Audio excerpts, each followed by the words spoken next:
Faith in the Storm. Well, this story took place about 2,000 years ago on the Sea of Galilee, which is in northern Israel. And Jesus and his disciples had just had a very busy day. And so he said, "Hey guys, let's get in the boat and go across to the other side." And so they all piled into the boat. And I don't know this for sure, but I kind of picture it as a kind of a nice sunny day. Sky is blue, sun's out. Maybe there's a little breeze, and it's just pleasant. The boat's kind of rocking back and forth. The reason I say that is it says that as soon as they shoved off, Jesus got into the stern or the back of the boat, found a cushion, and laid down, and immediately fell asleep. So I'm picturing a kind of a pleasant day. They're all tired and they're just kind of out on the water, just kind of a nice afternoon. So there they go. Well, a little while later, I don't know if it was 15 minutes or an hour later, whatever, this pleasant breeze suddenly started picking up. The wind was getting a lot rougher. And of course, when the wind starts picking up, well, that affects the waves. And so pretty soon the waves were starting to slosh back and forth. White caps were appearing. In fact, I'm guessing that after a while the waves and the water started splashing into the boat, which is never a good thing.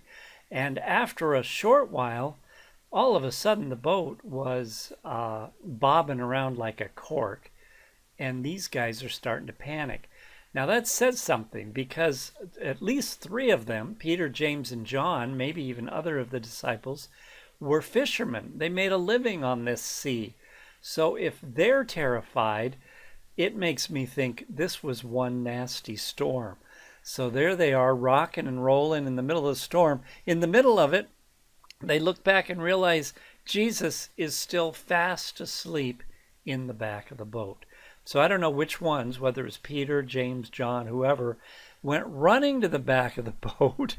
They woke up Jesus and said, they asked him the question that sometimes I ask when I feel like God has fallen asleep in the middle of my troubles. They woke him up and they said, "Don't you care that we're about to die here? Don't you care that we're about to drown, that the boat's about to break up and go down?" And so they asked that question, and I'm guessing it probably took Peter or Jesus a little while to wake up. I don't know if you've ever been waken up suddenly, but suddenly he is waking up, and he probably looks around, tries to figure out where he is, and goes, "Oh my goodness, there's a huge storm going on here." So he gets up, makes his way to the front of the boat, and does something that nobody had ever done before. He stands up and talks to the weather. He focuses on the storm, the wind, the waves, and he tells them, "Quiet, be still." And the amazing thing is, it works. The storm immediately stops. The waves stop and get back to being flat, just like they were. I picture the clouds parting, the sun coming out, and that little breeze coming back. And here they are, right back where they started, on a very pleasant journey across the Sea of Galilee.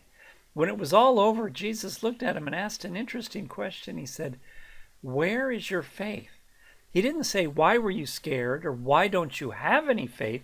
He said, "Where is your faith?" It's almost like he's saying, where did you place your faith? Did you place it in the wind?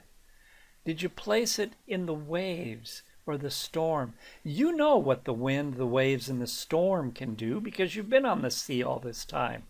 So where is your faith? Did you place it in those external things, or did you place it where it belongs, in me?